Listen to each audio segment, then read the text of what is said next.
Baik, kita mulai ya. Bismillahirrahmanirrahim. Assalamualaikum warahmatullahi wabarakatuh. Waalaikumsalam. Waalaikumsalam warahmatullahi wabarakatuh. Oke, terima kasih teman-teman atas kehadirannya dan mohon yang belum presensi bisa diisi dulu ya. Sudah saya share di kolom chat. Oke, seperti yang saya sampaikan di Google Classroom bahwa hari ini kita akan kuliah dengan metode yang lebih aktif ya, biar teman-teman nggak ngantuk juga dan ada activity. Jadi langsung saya share screen dulu. Oke, untuk hari ini kita akan membahas kelanjutan materi yang sebelum-sebelumnya kita bahas ya, yang pernah juga saya sampaikan di awal bahwa materinya akan yang kita sampaikan apa saja.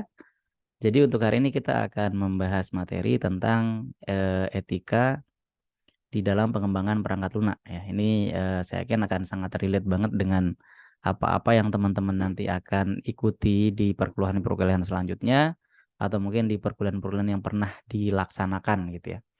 Jadi di dalam materi ini nanti teman-teman lebih ke bagaimana apa saja sih etika-etika yang perlu disiapkan gitu ketika teman-teman menjadi seorang pengembang perangkat lunak ya atau software engineer gitu ya. Jadi lebih ke arah sana dan nanti karena kalau kita berbicara tentang pengembangan perangkat lunak atau software engineer atau software development itu akan sangat luas sekali gitu ya, akan sangat luas karena di prodi TI pun atau di prodi informatika yang lain mata kuliah ini bisa menjadi berapa mata kuliah gitu. Pembahasannya bisa menjadi beberapa mata kuliah gitu. Bahkan ada satu prodi pun juga yang menjadi satu prodi gitu ya untuk ketika kita berbicara tentang pengembangan perangkat lunak atau software engineering gitu ya. Oke, kita mulai dari sebuah kasus ya. Jadi ada mungkin kalau teman-teman tahu di tahun 2018 kalau nggak salah. Jadi ketika itu Tokopedia itu ulang tahun yang ke-9 gitu ya. Dan saat itu memang flash sale itu lagi booming gitu ya. Jadi istilah flash sale itu juga baru awal-awal udah mulai ada kayak gitu. Nah, di situ ada sebuah kejadian yang ya itu melibatkan banyak orang gitu ya. Karena dicurigai gitu ya ketika flash sale itu yang bermain itu adalah karyawannya Tokopedia sendiri gitu ya. Makanya saat itu beberapa karyawan itu dipecat ya oleh Tokopedia gitu ya. Nah, jadi yang dilakukan mereka itu adalah ya pada tahun 2018 itu di bulan Agustus kalau nggak salah, itu ada kecurangan untuk flash sale gitu ya. Jadi karena ada flash sale dan biasanya kalau flash sale itu kan juga bukan hanya brand gitu yang diminta untuk atau nggak hanya merchant yang diminta untuk mengurangi mengurangi harga jualnya gitu ya. Tetapi di situ juga mereka si Tokopedia ini mensubsidi lah ya dari kita nggak tahu di backendnya seperti apa, tetapi maksudnya saya yakin kalau merchant yang diminta untuk menurunkan harga sampai misalnya sekian puluh persen gitu juga nggak akan mau gitu ya. Karena memang mungkin dijanjikan atau istilahnya disubsidi oleh si Tokopedia, makanya harganya lebih murah gitu ya. Nah, kecurangan ini dilakukan oleh sejumlah karyawan dengan metode fraud ya. Jadi mereka menggunakan metode fraud di mana konsumen itu nggak bisa beli barang flash sale yang dipromokan gitu. Jadi mereka pengen beli barangnya, tetapi udah nggak ada kayak gitu ya. Jadi barangnya udah nggak ada, sehingga di situ dicurigai ini ada yang main nih kayak gitu. Jadi dan sampai sekarang juga saya rasa di flash sale yang mungkin karena sekarang kita sudah udah sangat jamak gitu ya dengan udah sangat umum dengan metode flash sale ini gitu ya. Nah, tetapi waktu itu gitu ya, mereka si karyawan si Tokopedia ini itu membuat akun anonim ya, seolah-olah misalnya namanya siapa gitu ya. Nanti kemudian untuk alamat pengirimannya kemana, pokoknya yang jelas buat akun. Dan di situ mereka itu melakukan desain gitu ya atau melakukan skenario lah, melakukan skenario untuk membuat akses untuk si akunnya ini itu bisa lebih cepat gitu ya daripada konsumen lain ya. Karena apa? Karena ya flash sale ini kan kita cepet-cepetan gitu ya. Jadi cepet-cepetan dapat barangnya dan itu bergantung dari ya banyak hal gitu ya, banyak constraint-nya ya bisa koneksi internet ya, bisa pengaturan akunnya atau mungkin hal-hal yang lain kayak gitu. Sehingga nah ini yang kecurangan itu yang dilakukan gitu ya, kecurangan itu yang dilakukan oleh karyawan Tokopedia waktu itu, sehingga hampir semua ya yang terlibat di situ ya akhirnya dipecat gitu ya. Ya kan jadi sesuatu yang miris. Nah, ini ketika kita kaitkan dengan etika sebagai seorang software engineer ini akan sangat-sangat relate gitu ya, di mana kita menjadi seorang software engineer gitu ya, tidak hanya tentang coding gitu ya, tidak atau menghasilkan sebuah sistem ataupun sebuah program atau sebuah aplikasi gitu ya. Tetapi sebagai seorang software engineer ya, kita juga harus mampu memberikan dampak yang baik untuk lingkungan. Nah, jadi kalau misalnya kita sebagai seorang software engineer kemudian juga ikut-ikutan gitu ya, ikut-ikutan melakukan fraud, bisa ikut melakukan penipuan dan sebagainya, ya saya yakin itu juga akan memberikan dampak buruk bagi kita juga gitu ya. Jadi istilahnya cara-cara yang kita lakukan yang tidak sesuai dengan etika itu juga sebenarnya mengancam gitu ya, mengancam posisi kita ya. Nah, makanya dengan adanya etika ini gitu ya, seorang software engineer itu diharapkan itu melakukan pekerjaannya itu sesuai dengan aturan-aturan gitu ya. Kemarin kita sudah banyak membahas ya, teman-teman juga sudah saya berikan sudah saya berikan rules-nya, sudah saya berikan aturan-aturannya, sudah saya berikan juga tugas dan tanggung jawab dari masing-masing bidang pekerjaan itu ya, termasuk di situ software engineer atau pengembang perangkat lunak gitu ya. Nah, dengan adanya etika itu seorang software engineer itu akan lebih mudah dalam menjalankan tugasnya ya, sesuai dengan norma-norma atau prinsip yang telah ditentukan di bidangnya. Nah, makanya dari awal kenapa saya sampaikan materi tentang adanya etika dan moral, itu karena kita punya kesempatan ya, semua kita tuh punya kesempatan untuk melakukan hal yang di luar itu gitu ya, yang di luar etika tuh mesti kita semua punya kesempatan gitu ya. Nah, dari hal-hal seperti itu makanya kenapa antara etika dan moral itu menjadi suatu yang penting gitu ya. Jadi ketika kita etikanya seperti ini, tapi di situ kita juga punya kesempatan untuk melanggar etika tersebut. Nah, yang bisa mengerem kita untuk tidak melakukan itu adalah moral itu gitu ya. Nah, makanya sama dengan kita menjadi seorang software engineer itu kita sangat mudah sekali gitu ya, sangat punya kesempatan sekali untuk misalnya mengubah ya. Makanya kenapa sejak dulu gitu ya, mungkin sejak saya waktu kuliah S1 kayaknya ya, saya waktu masih kuliah S1 itu pun juga sudah digaung-gaungkan ya, untuk misalnya pemilu gitu ya. Pemilu itu bisa menggunakan software gitu ya, bisa menggunakan aplikasi gitu ya, bisa menggunakan program. Jadi nggak perlu nggak perlu dicoblos gitu ya, nggak perlu dicoblos pakai paku dan sebagainya, tinggal dibuat sistem aja gitu. Tujuannya apa? Biar cepat penghitungannya gitu ya. Kalau misalnya, dengan dicoblos itu kan sangat-sangat lama ya, maksudnya harus dihitung lah, verifikasi dan sebagainya. Nah, ini kalau menggunakan sistem itu kan lebih cepat. Itu sudah digaungkan sejak dulu gitu ya. Sejak waktu saya S1 tuh udah ada gitu ya, maksudnya, rancangan-rancangan dan sebagainya. Cuman yang jadi masalah ya di sini gitu ya, tentang ya kalau gini gimana gitu ya. Kalau misalnya nanti terjadi kecurangan gimana? Misalnya software itu udah diprogram sedemikian rupa terus bagaimana? Nah, itu kadang yang menjadi kekhawatiran sehingga software itu ya sampai sekarang tidak tidak apa ya, tidak tidak terrealisasi lah gitu ya. Karena apa? Karena banyak hal ya terkait etika dan moral tadi gitu. Makanya ya mungkin bisa dikatakan nanti kan bisa dipantau sedemikian rupa ya, namanya orang kan kita nggak tahu di belakang itu akan seperti apa ya. Namanya sistemnya seperti itu. Oke, ini adalah dari Pearls ya, memberikan ada 5 code of ethics or for software engineers ya. Jadi di sini disebutkan 5 ya, kalau dari si Pearls-nya itu ada 5, nanti teman-teman juga bisa pelajari ya, bisa sebenarnya kenapa saya bisa banyak memberikan gambaran-gambaran atau knowledge dari hal-hal di luar itu biar teman-teman ada ide untuk misalnya nanti menyelesaikan skripsi, bisa menyelesaikan tugas akhir dan sebagainya, bisa punya ide dari hal-hal seperti ini kayak gitu ya. Ini dari Pulse mengatakan ada 5 ya. Yang pertama adalah tentang public ya. Jadi kita memastikan bahwa kualitas produk kita itu terstandar dan bagus untuk penggunaan di publik gitu. Jadi sebelum kita membuat sebuah software ya dipastikan dulu bahwa kita yakin gitu, bahwa kita memastikan bahwa produk kita itu mengikuti standar kualitas ya, standar kualitas dan bagus untuk publik ya. Ya mungkin teman-teman mungkin akan berpikir bahwa kan Pak banyak tuh software di luar itu yang mungkin arahnya misalnya untuk apalagi sekarang ya kayak judi online misalnya ya.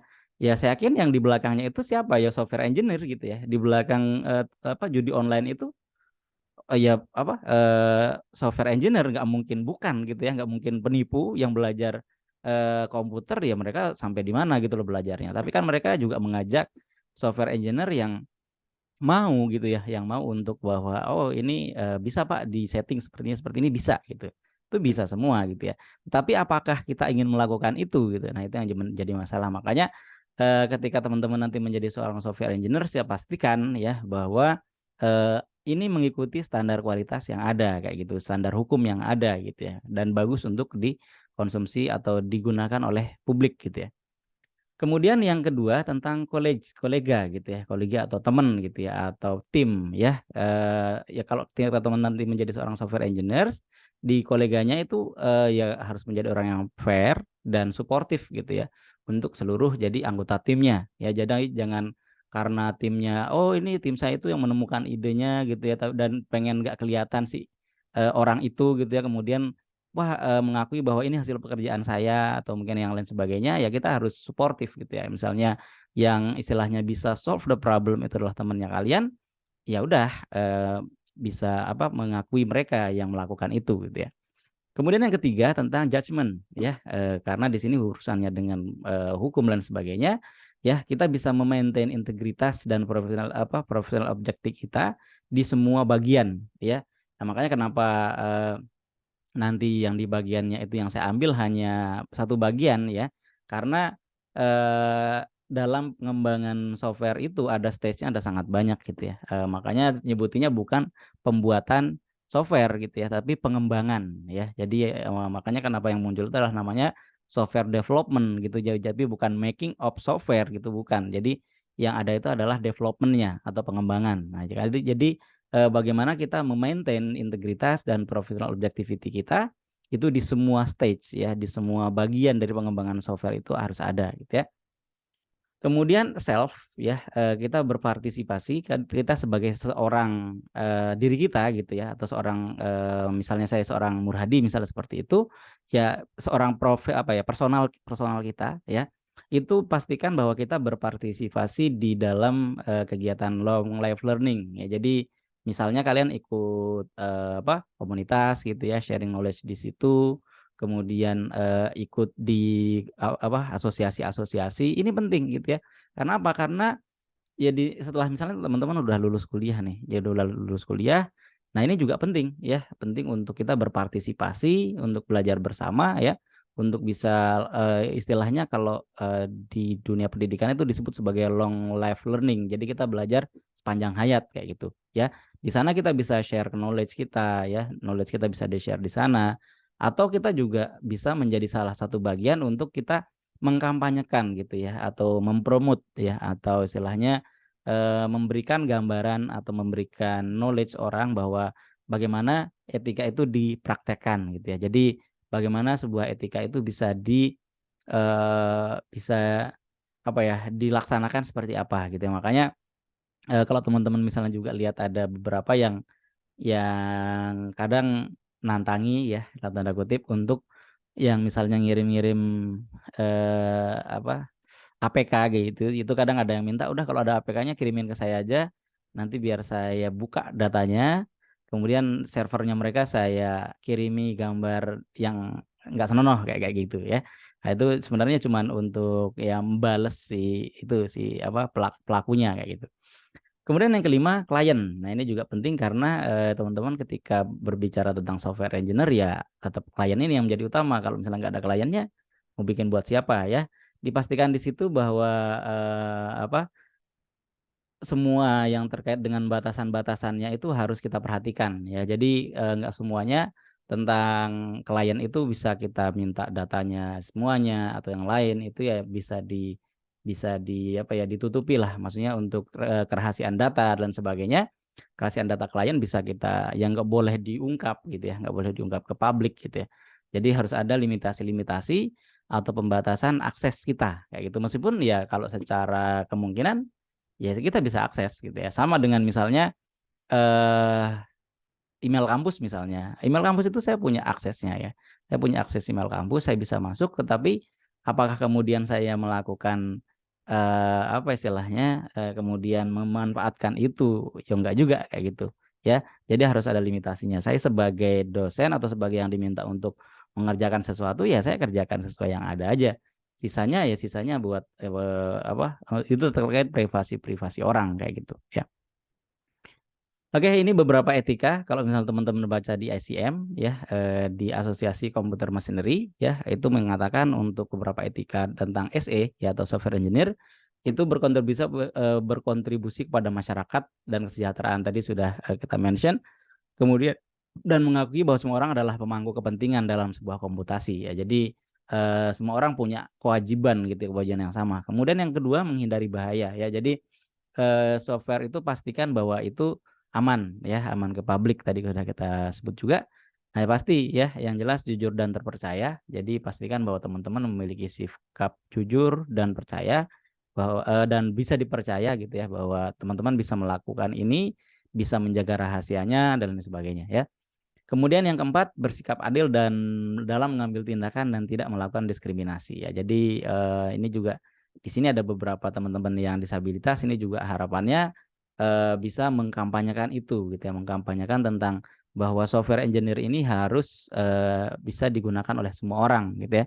Nah, kebetulan saat ini saya sedang sama teman-teman dari Pendidikan Bahasa Jawa itu mengembangkan sebuah software pembelajaran ya untuk belajar aksara Jawa tapi ya aksara Jawa untuk disabilitas ya, untuk yang yang disabilitas kami buatkan software di situ bisa ada braille-nya, bisa ada suaranya kayak gitu. Jadi itu salah satu bentuk bahwa bahwa orang punya kesempatan belajar yang sama sehingga perlu kita buatkan fasilitas gitu ya. Kemudian yang kelima menghormati dan menghargai setiap ide, karya ataupun penemuan ya. Jadi tadi sudah juga saya sebutkan bahwa kita tidak harus kemudian oh ini punya saya. Oh ini ini bagus gitu ya. Enggak kemudian ketika ada yang mengatakan sesuatu kemudian wah ini jelek nih gitu ya, enggak sesuai atau lain sebagainya ya. Dihindarilah maksudnya kalau misalnya itu penemuannya orang atau karyanya orang ya kita harus akui ya. Dan ini juga terkait tentang karya orang lain ya, maksudnya mungkin kita karena mungkin bergabung dalam sebuah komunitas gitu ya, kemudian ada yang share karyanya mereka, kemudian itu kita ambil gitu ya, kita ambil misalnya untuk melengkapi project kita misalnya ya, wah ini bagus nih kalau saya taruh di project saya juga kayaknya bisa digunakan gitu ya. Nah itu kita harus kita kalau misalnya itu untuk dijual kembali itu silakan harus minta izin ya, harus minta izin dan itu salah satu bentuk penghargaan gitu ya. Minta izin kalau misalnya tidak diizinkan untuk ke publik ya mungkin bisa kita beli misalnya kayak gitu, bisa kita beli lisensinya. Nah itu harus jelas gitu ya, kita harus fair terhadap hal-hal tersebut gitu ya. Kemudian yang keenam menghormati dan menghargai privasi dan rahasia. Nah ini bolak-balik kita sampaikan ya tentang bagaimana privasi dan rahasia itu penting sekali ya. Jadi tidak hanya sekedar jargon aja gitu bahwa kita menghargai privasi orang gitu ya. Tidak hanya menghargai privasi atau rahasia orang, tapi harus diikuti gitu ya. Dan yang ketujuh berusaha keras untuk mencapai kualitas yang baik dalam proses maupun produk dari pekerjaan profesional ya. Jadi saran saya teman-teman ketika teman-teman mengerjakan sebuah project ya, membuat sebuah karya atau apapun itu pastikan bahwa yang kalian buat saat itu adalah menjadi karya yang terbaik kayak gitu ya. Jadi jangan kemudian hanya separuh-separuh gitu ya. Karena apa? Karena itu akan menjadi portofolio lah. Jadi kalau misalnya seseorang kalian bisa mengerjakan itu dengan baik, ya itu akan menjadi bagian dari promosi gitu ya. Bagian menjadi promote bahwa wah si A bisa mengerjakan ini kayak gitu. Akhirnya dia bisa direkomendasikan kayak gitu ya. Kemudian yang kelima, menerima dan memberikan ulasan yang sesuai. Nah, ini penting ya. Jadi kalau misalnya teman-teman diminta untuk memberikan ulasan atau memberikan review gitu ya, itu harus atau ini kedua-duanya ya bisa menerima atau memberikan ya. Artinya kalau misalnya kita sebagai software engineer itu kan banyak bagian-bagiannya ya. Misalnya salah satu teman-teman menjadi seorang testernya gitu ya. Kemudian memberikan ulasan yang sesuai gitu. Jangan karena jangan karena dendam sendiri gitu ya, kemudian teman-teman memberikan ulasan ini yang tidak bagus kayak gitu ya. Kemudian yang ke-9 yaitu menciptakan peluang bagi anggota organisasi atau kelompok untuk tumbuh secara profesional ya. Jadi teman-teman bisa ikut juga ya. Jadi kalau misalnya ada yang mau berkembang itu ya kita harus dorong gitu ya. Jadi jangan hanya pengen berkembang sendiri kayak gitu ya. Kemudian mengelola personil dan sumber daya untuk meningkatkan kualitas kehidupan kerja. Jadi kalau misalnya teman-teman apalagi misalnya menjadi seorang pimpinan proyeknya gitu ya, ya dipastikan bahwa semua orang itu punya kesempatan untuk dia meningkatkan atau meningkatkan kualitas kehidupan kerja mereka. Jadi ya bisa dikasih pelatihan kah, atau misalnya ada kesempatan untuk misalnya internship lagi ke tempat lain, atau misalnya dapat peluang untuk belajar di mana gitu ya, silakan ya. Semua punya pengalaman-pengalaman atau bisa punya kesempatan yang sama gitu ya. Oke, itu pengantarnya ya. Saya hanya memberikan pengantar sekilas ya tentang bagaimana etika ini ya. Dan di bagian 1 tadi sudah disebutkan bahwa etika di dalam software engineering ya itu dipastikan digunakan itu di semua stage ya. Nah, makanya nanti kita akan coba untuk activity kelompok ya. Nanti ini saya akan bagi, ini ada 58 ya. 58 orang, nanti semua saya bagi jadi satu kelompok itu 5 orang aja ya. Berarti ada sekitar berapa nih? 56, 60. Nanti akan saya bagi jadi per kelompok ada 5 mahasiswa ya. Dan nanti kelompoknya saya yang menentukan ya, saya yang menentukan kelompoknya. Oke, kemudian nanti yang akan dilaksanakan di sini ya, akan dilaksanakan adalah ada activity kelompok nanti di breakout ya. Silakan nanti teman-teman bisa diskusi. Activity-nya adalah ini ya. Jadi dalam pengembangan software atau software engineering atau software development itu ada yang disebut dengan SDLC ya, software development life cycle ya. Jadi ada tahapan-tahapan pengembangan. Itu sebenarnya sangat banyak ya, sangat banyak, tetapi kita coba mengambil beberapa yang populer aja ya. Sebenarnya ada yang mengatakan yang populer itu 5 ya, tapi ini saya carikan satu lagi biar agak lebih ramai gitu ya. Nanti yang biasa paling banyak digunakan itu biasanya waterfall ya. Waterfall itu skripsi mahasiswa juga banyak tentang waterfall kayak gitu ya. Nanti teman-teman akan saya minta untuk milih ya, milih salah satu. Di sini ada 6. Ada waterfall, ada agile, ada scrum, ada RAD, ada rapid application development, ada rapid application development, ada prototype, ada DevOps ya. Jadi ada 6 itu. Nanti silakan satu kelompok itu pilih salah satu ya. Satu kelompok itu pilih salah satu. Pilih salah satu misalnya Pak saya mengambil agile, silakan ya. Jadi nggak ada ketentuan mengambil yang mana ya. Silakan bisa diambil. Yang jelas usahakan semuanya keambil ya, atau kalau enggak nanti saya tentukan aja ya. Nanti karena ada jumlahnya 6, nanti saya coba bagi untuk biar jumlahnya sama ya. Kemudian nanti masing-masing kelompok itu tentukan satu yang mau diambil yang mana. Nah, kemudian tugasnya adalah teman-teman jelaskan tahap-tahap pengembangan SDLC ini. Dan saya nggak tahu ini di kalian semester 3 ya. Di semester berapa untuk dapat materi ini, semoga udah dapat. Kalau udah dapat malah alhamdulillah gitu ya. Tapi kalau belum nanti biar teman-teman sebagai overview dulu aja untuk ternyata dalam pengembangan software ada namanya SDLC gitu ya. Di mana nanti teman-teman bahas tahap-tahapnya seperti apa dan etika apa saja yang harus diterapkan. Nah, ini yang penting ya. Jadi teman-teman nanti akan coba melihat di dalam semua tahap itu ya, di dalam semua tahapan dari masing-masing metode itu etika apa sih yang harus dijelaskan gitu. Contohnya gini. Contohnya ya, misalnya teman-teman membahas metode agile misalnya ya. Misalnya ngambil metode agile ya. Agile ini bacanya agile ya, jangan salah baca ya. Nanti teman-teman udah berapi-api ternyata ngomongnya agile kayak gitu ya. Ini bacanya agile. Contohnya misalnya seperti ini ya. Agile itu ini bentuknya agile itu seperti ini, agile development methodology.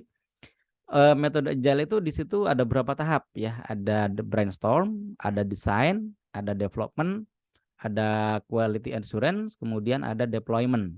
Nah, tugasnya teman-teman adalah karena ini kan nanti pada misalnya ya dibahas ya.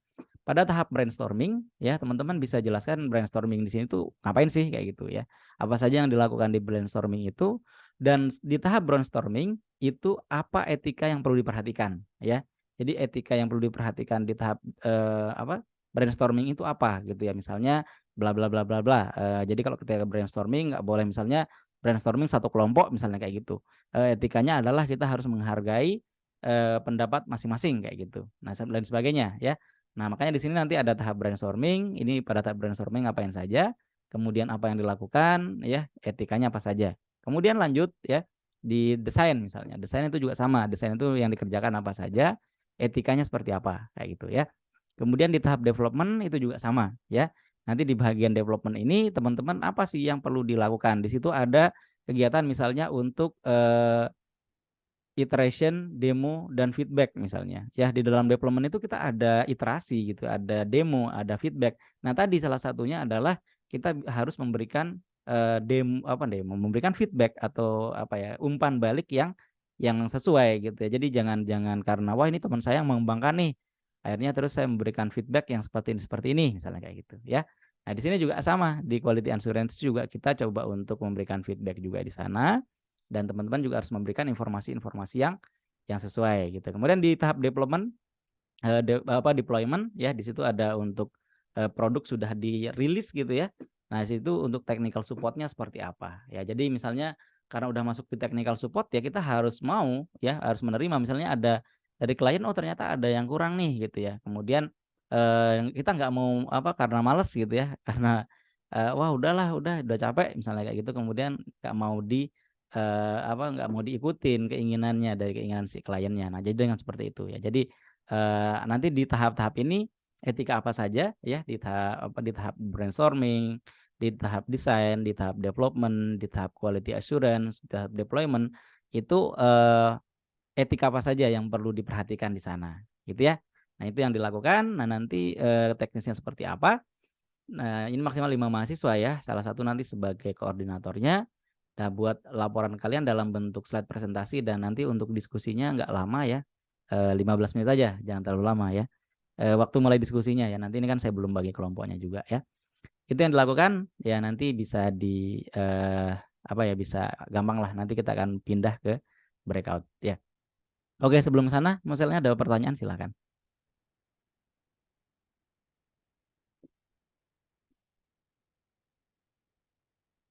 Nggak ada? Oke, kalau nggak ada, saya bagi kelompoknya. Ini ada 59. Sebentar.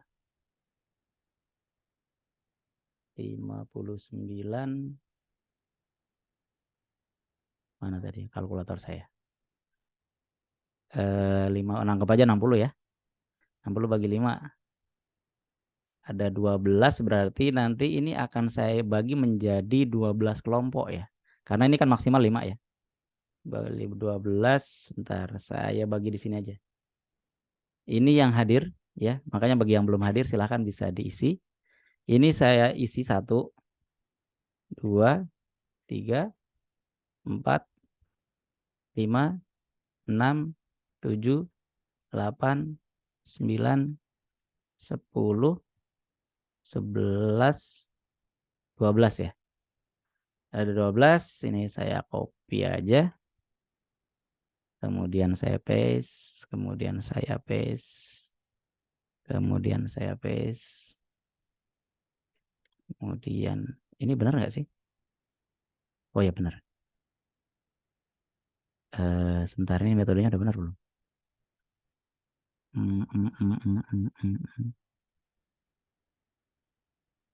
Harusnya sih benar. 1, 2, 3, 4, 5. Oke. Ya, udah benar berarti. Ini teman-teman bisa lihat ya kelompoknya. Kelompok misal ini yang dapat nomor 1 berarti kelompok 1 gitu ya. Kemudian yang kelompok 2 dapat di kelompok 2 dan seterusnya ya. Gitu ya metodenya ya. Oke, sebentar. Ini saya buat breakout-nya. Ada berapa tadi? 12. Ada 12 ya? Harusnya 12.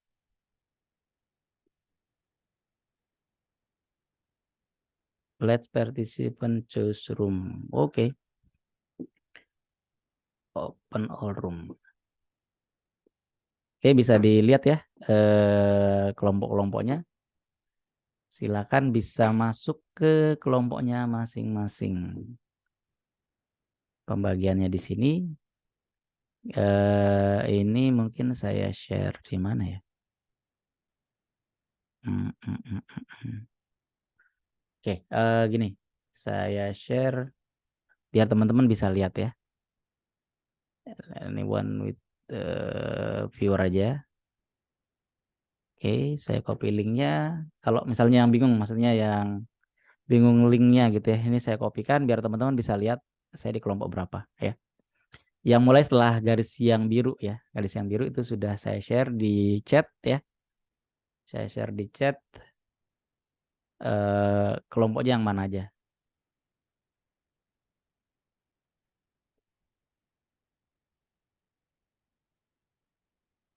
Saya cek breakoutnya dulu. Oke, udah ada beberapa yang masuk. Yang kelompok 1 belum. Oke, saya tunggu ya. Nanti kalau udah semuanya masuk grup ya. Oke, mungkin ini saya buang dulu yang ini. Sebentar ini.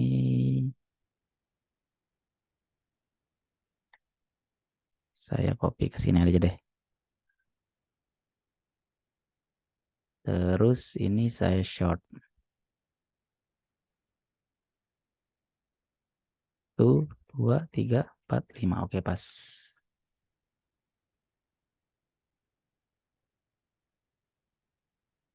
Ini saya ganti jadi pembagian kelompok. Oke. Oke, di Google Sheet juga sudah saya berikan di sebelahnya ya, yang di pembagian kelompok. Teman-teman bisa lihat yang dapat nomor 1 berarti itu kelompok 1 dan seterusnya ya.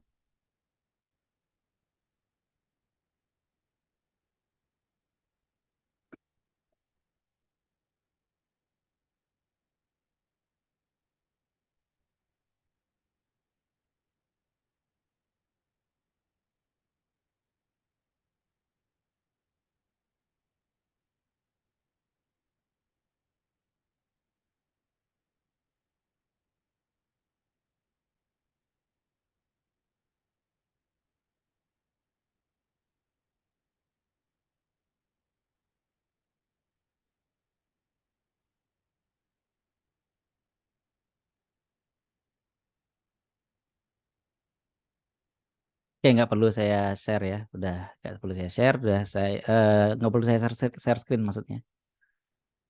Silahkan masuk ke roomnya. Oh, udah hampir semua nih masuk nih.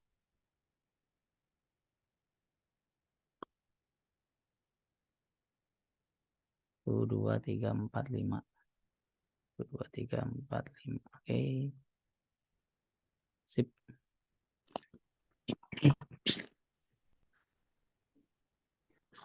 Ayo atuh.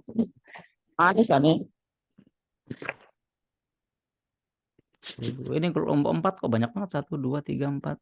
1, 2, 3, 4, 5, 6, 7. Wah, banyak banget. Kelompok 4 banyak banget nih. Kelompok 4 itu ada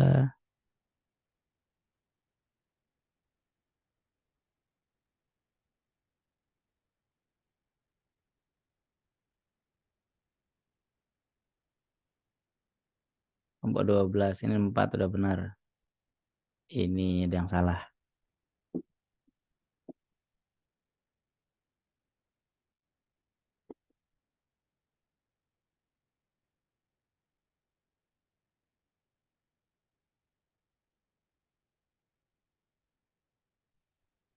Oke, yang masih di sini ada yang masih kesulitan masuk roomnya nggak? Yang masih di room utama?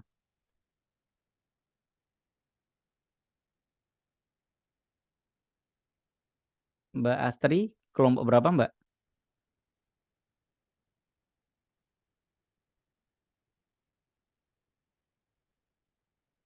Yang masih di depan sini ada Mas Habibi. Kelompok berapa Mas?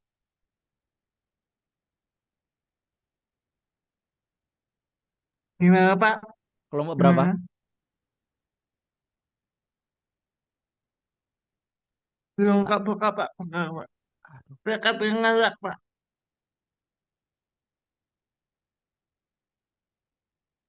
Bentar Pak.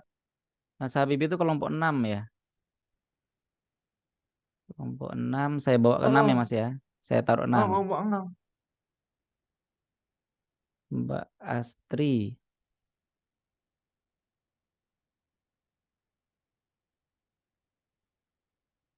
Astri kelompok 9.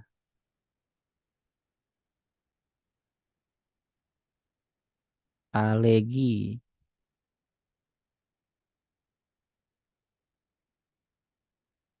Muhammad Raihan Baihaqi. Kelompok 8.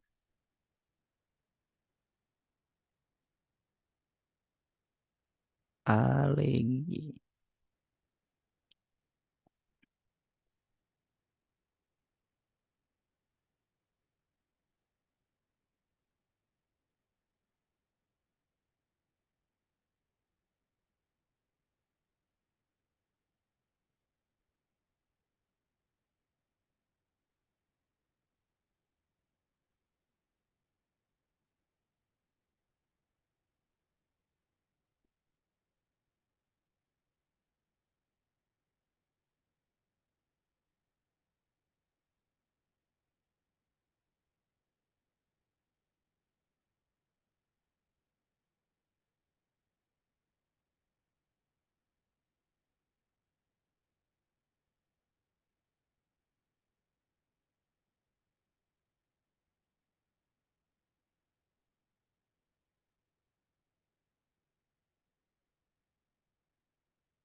Nah,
Oke, waktunya sudah habis ya. Dan terima kasih sudah berdiskusi ya.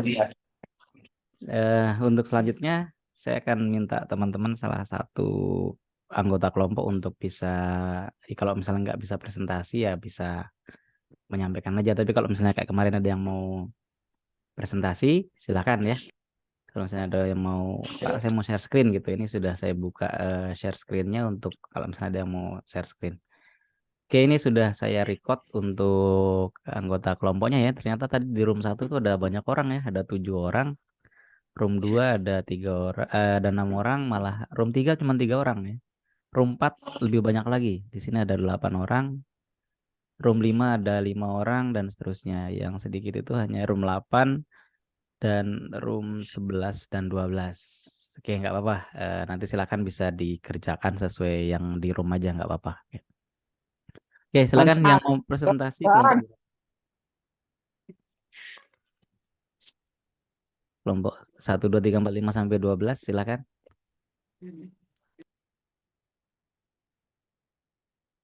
Ada yang mau jadi volunteer? Silakan, kelompok berapa? Permisi Pak. Ya, Mas Akmal, silakan, Mas. Ini kan Pak, jadi gini Pak, Hmm. di tadi kan tuh kan nggak dikasih kolom chat sama share screen ya buat di room itu. Gimana, Jadi Mas? Gimana? Ulangi, kurang jelas suaranya. ya, di room itu kan kita nggak dikasih akses eh kayak kayak chatting sama inian share screen ya. Jadi kami tuh bikin dua Pak. Saya Apa, Mas? bikin eh Suaranya nggak bikin jelas. dua. Bentar, bentar.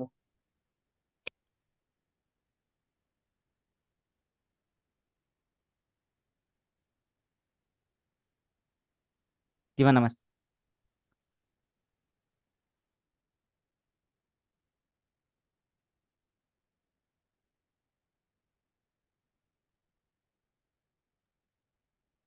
Di room kan tadi kan kami Hmm. kan nggak dikasih room chat sama apa sih namanya tuh share screen. Jadi kami tuh kurang koordinasi. Nah, jadi kelompok 4 itu buat 2 PPT, Pak.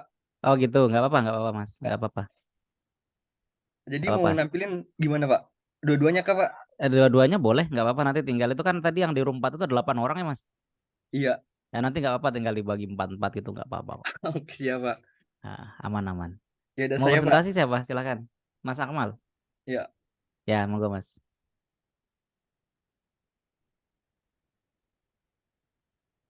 bentar, Pak. Oke.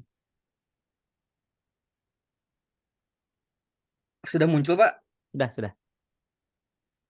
Assalamualaikum warahmatullahi wabarakatuh. Waalaikumsalam warahmatullahi Waalaikumsalam wabarakatuh. warahmatullahi wabarakatuh. Saya perwakilan dari kelompok 4 divisi B mengambil tema DevOps. Nah, DevOps sendiri adalah singkatan dari Development dan Operation. DevOps sendiri itu pendekatan untuk meningkatkan kinerja dalam proses software development life cycle. Nah, SDLC.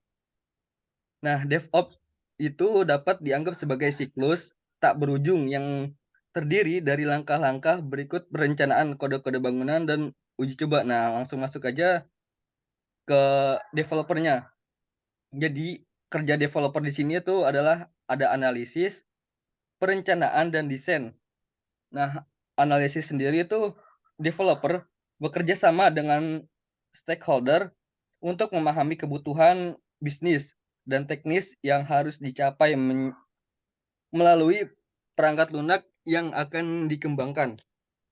Nah, yang kedua, perencanaan yaitu membuat rencana yang mengembangkan yang mencakup tahapan sumber daya dan anggaran yang diperlakukan untuk menyelesaikan proyek. Nah, ada desain juga, lalu implementasi coding dan uji coba debug.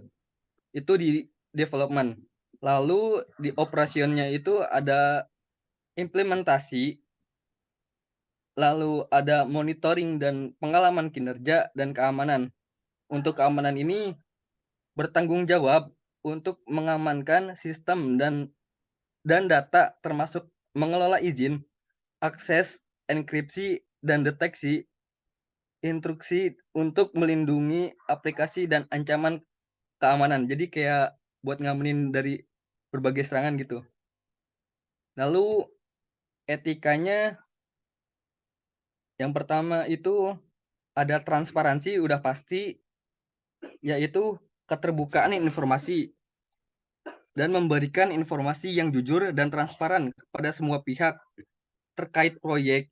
Dan yang kedua itu ada komunikasi, yaitu mengkomunikasikan status proyek, masalah dan solusi dengan jelas kepada semua anggota tim dan stakeholder.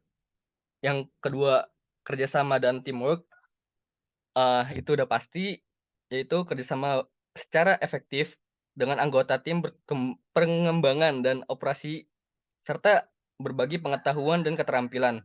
Lalu ada kualitas dan keandalan, keamanan lagi untuk perlindungan data dan melindungi data pelanggan dan pengguna dengan mengikuti praktik keamanan yang baik dan mematuhi regulasi yang berlaku. Lalu di sini ada pengembangan yang berkelanjutan supaya ini aplikasinya tuh berjalan terus. Nah, lalu ada kepatuhan hukum.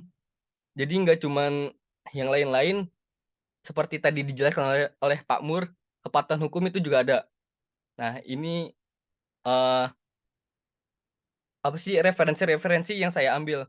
Mungkin cukup sekian dari saya, kurang lebihnya mohon maaf. Wassalamualaikum warahmatullahi wabarakatuh. Waalaikumsalam warahmatullahi wabarakatuh. Oke, sip. Mantap Mas Akmal.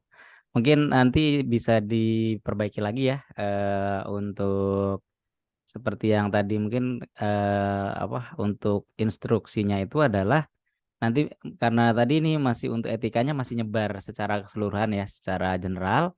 Nanti bisa Mas Akmal dan teman-teman itu coba untuk identifikasi di bagian misalnya kan untuk yang DevOps itu coba dicari referensinya siklusnya seperti apa saja ya. Kalau yang saya pelajari di sini untuk DevOps itu ada plan, ada code, ada build, ada test, ada package, ada release, ada operate, ada monitor ya. Jadi nanti bisa istilahnya spesifikasikan lagi tadi udah bagus tapi kasih sifatnya global ya. Nah, nanti Mas Akmal dan teman-teman bisa coba untuk identifikasi ya, misalnya untuk di bagian plan itu istilahnya etikanya seperti apa, di bagian code itu etikanya seperti apa. Ya, seperti itu ya, kurang lebih seperti itu. Jadi nanti bisa diperbaiki lagi, nggak masalah. Sip. Bagus Mas Akmal ya. Lanjut, siapa lagi? Kalau nggak saya minta Mas Akmal yang tunjuk itu boleh. Mas Akmal punya privilege untuk Pak si kelompok ini gitu. Monggo Mas Akmal, boleh silakan. Halo Mas. Ini saya tampilkan nama-nama grupnya ya. Yang di grup itu siapa aja gitu. Yang di room ini siapa aja, nanti Mas Akmal silakan bisa lihat aja Mas. Ini dari beberapa kelompok yang ada. Nah, ini deh dari. Nah, ini orangnya nih, orang-orangnya ada di sini nih. Gimana Pak? Mas Akmal bisa nunjuk kelompok yang mau presentasi berikutnya Mas. Nggak apa-apa. Yang di room berapa gitu aja. Ini ada tampil di layar saya, di layar ya. Room Iya, berapa? Pak. Silakan Mas. Satriawan Ahmad Sebut Satriawan. roomnya aja nggak apa-apa. Kelompok 3 Pak. Oh, kelompok 3 silahkan. Kelompok 3 di sini ada Mas Ahmad Setiawan Pambudi, ada Mas Bayhaki Ridho, ada Mas Restu Ari dan Mbak Skar Widianti. Silakan salah satu yang mau presentasi. Silakan perwakilan kelompok 3. Ini malah ada 4 orang nih. Silakan yang mau ngomong siapa boleh silakan.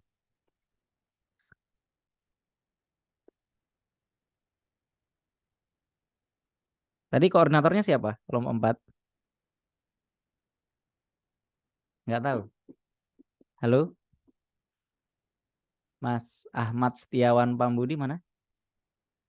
Ini saya cuman yang paling atas saja namanya. Halo, ya Pak, saya Pak. Ya, silakan Mas. Siapa yang mau presentasi Mas? Saya aja Pak. Oh, monggo Mas. Eh, Boleh share screen, boleh nggak masalah. Jadi nggak ada masalah. Jadi kalau misalnya nggak bisa share screen gitu nggak apa-apa. Tapi kalau bisa malah lebih baik ya. tadi udah mau buat PPT tapi belum Hmm. selesai Oh semua, nggak Pak. apa-apa, dijelaskan aja nggak apa-apa. Oke. Untuk penjelasannya sebentar.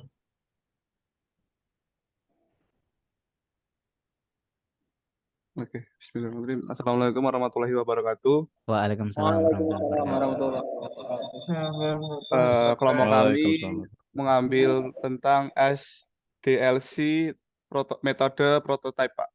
Oke, sip, silakan Mas. SDLC dengan metode prototype adalah sebuah pendekatan dalam perkembangan perangkat lunak yang fokus pada penciptaan mode awal kerja atau prototype untuk menilai kebutuhan pengguna dengan lebih akurat. Definisi SDLC prototype. Oh, sudah. Selanjutnya, yang pertama, identifikasi kebutuhan. Tahap ini melibatkan diskusi dengan pengguna untuk menentukan kebutuhan awal sistem. Tidak perlu mendefinisikan semua kebutuhan secara rinci pada tahap ini, hanya fokus pada aspek-aspek utama dari sistem. Yang kedua, pengembangan prototipe awal. Berdasarkan kebutuhan awal yang telah diidentifikasi, dari tim pengembangan akan membuat prototipe sederhana yang merepresentasikan aspek-aspek dasar dari aplikasi yang diinginkan. Yang ketiga, pengguna mengevaluasi prototipe. Setelah prototipe awal dikembangkan, pengguna akan menguji dan mengevaluasi fungsionalitas yang disediakan. Tujuannya adalah untuk memberikan umpan balik tentang fitur apa yang sesuai dan apa yang perlu ditingkatkan atau dimodifikasi.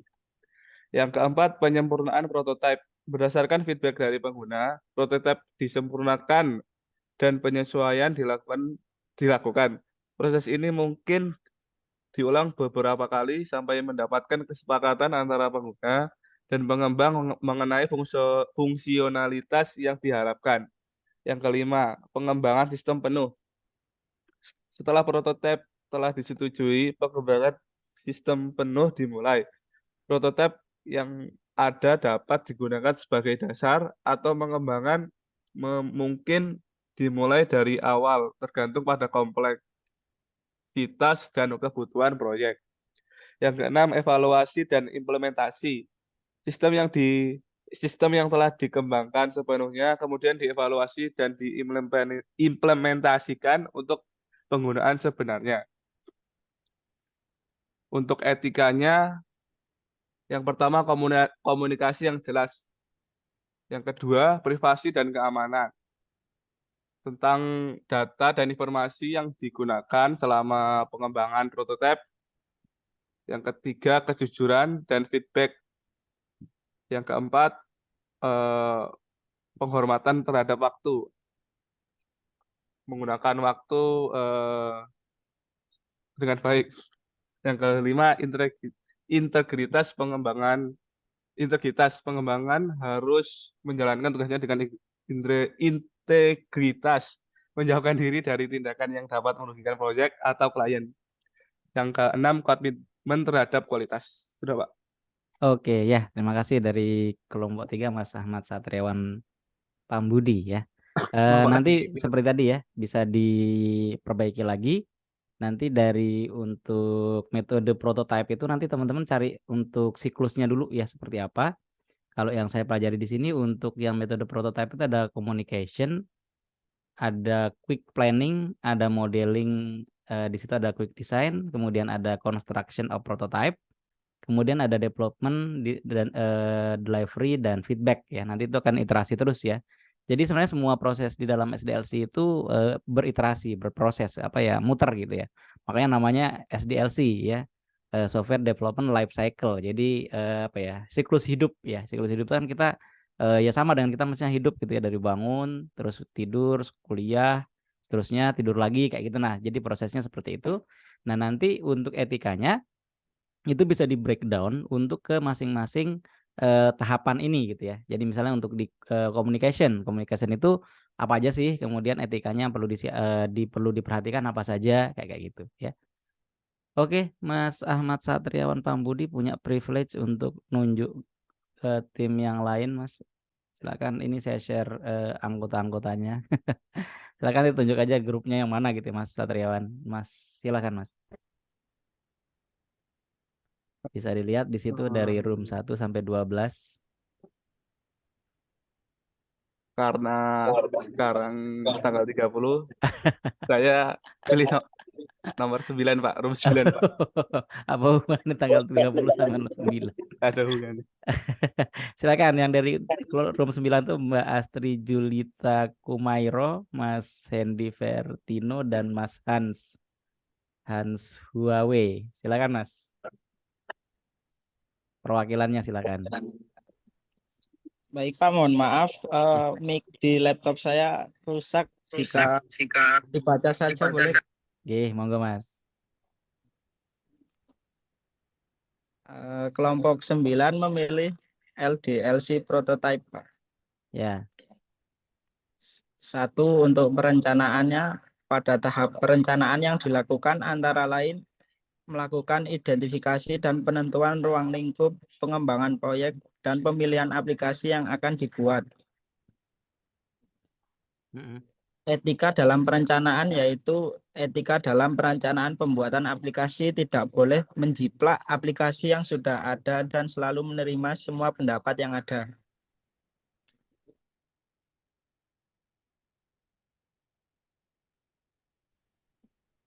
Lalu yang kedua, proses analisis yaitu menganalisa terkait masalah bisnis atau kendala pengembangan, target, dan tujuan pengembangan software serta fungsi dan pembuatan aplikasi tersebut.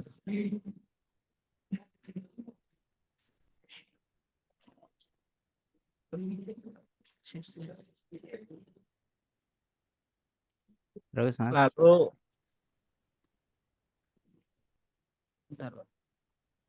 Lalu yang ketiga yaitu perancangan. Melakukan perancangan yang mencakup prototipe perangkat lunak.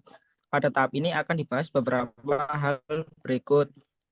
Arsitektur, yaitu bahasa pemrograman yang akan digunakan untuk desain software secara keseluruhan, tugas-tugas dan fungsi fitur dalam perangkat, dan sebagainya. Lalu user interface, tampilan perangkat pada user, cara user berinteraksi dengan software, serta cara software merespon.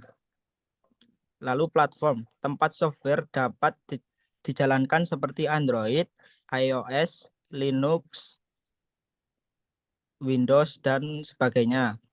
Selanjutnya ada communication, cara software berkomunikasi dengan server pusat atau perangkat lainnya. Kemudian security, langkah-langkah dalam mengamankan sistem software seperti SSL, penggunaan kata sandi, dan lain-lain. Lalu etika dalam perancangan perangkat, yaitu perangkat dapat dengan mudah digunakan dan sesuai dengan hukum dan juga peraturan yang berlaku dalam pengembangan dan penggunaan aplikasi. Kemudian pengembangan. Tahap pengembangan yaitu membangun rancangan seluruh sistem dan menuliskan kode dalam bahasa pemrograman. Etika dalam pengembangan yaitu menjaga kendala dan keamanan dari perangkat. Kemudian implementasi dan produksi. Setelah dilakukan pengujian kualitas, maka perangkat sudah siap diproduksi agar dapat digunakan oleh pengguna. Etika dalam produksi yaitu bertanggung jawab atas perangkat yang telah dibuat. Yang terakhir yaitu perawatan. Proses perawatan yaitu melakukan perbaikan atau membenarkan bug yang ada pada aplikasi setelah aplikasi diluncurkan. Lalu etika dalam perawatan yaitu selalu memperbaiki masalah atau bug yang ada pada perangkat atau software yang telah dibuat. Sekian dari kelompok 9, Pak. Terima kasih. Oke, terima kasih Mas Sandi. Oke, sip ya. Ini karena saya targetnya tadi bisa 10.30 selesai dan sudah jam 10.35. Oke, nanti untuk selanjutnya silakan teman-teman bisa selesaikan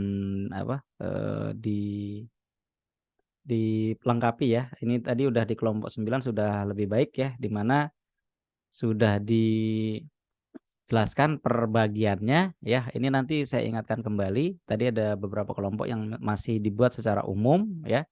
Nanti untuk laporannya teman-teman bisa boleh pakai PowerPoint boleh atau pakai Word juga boleh, nggak ada masalah ya. Yang penting urutannya benar ya. Urutannya benar, nanti yang penting teman-teman silakan ambil salah satu ini ya, ambil salah satu. Kemudian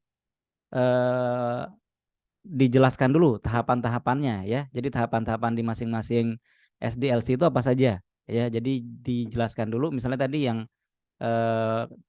yang prototype ya dari kelompok 9 itu juga sudah dijelaskan ya. Sudah dijelaskan, ada untuk desain dan sebagainya udah dijelaskan satu-satu ya. Makanya saya berikan contoh salah satunya yang agile ya. Untuk agile itu nanti teman-teman bisa lihat ya satu-satu dulu ya, lihat satu-satu ya, mulai dari brainstorming, desain, development, quality assurance, deployment. Nah, nanti masing-masing ini apa saja yang tasknya yang dilakukan gitu aja. Kemudian yang berikutnya adalah etikanya. Nah, etikanya itu disampaikan itu per bagian ya. Jadi tidak secara keseluruhan ya. Tadi udah di kelompok 9 udah lebih bagus ya. Itu nanti bisa diikuti yang seperti itu ya. Oke.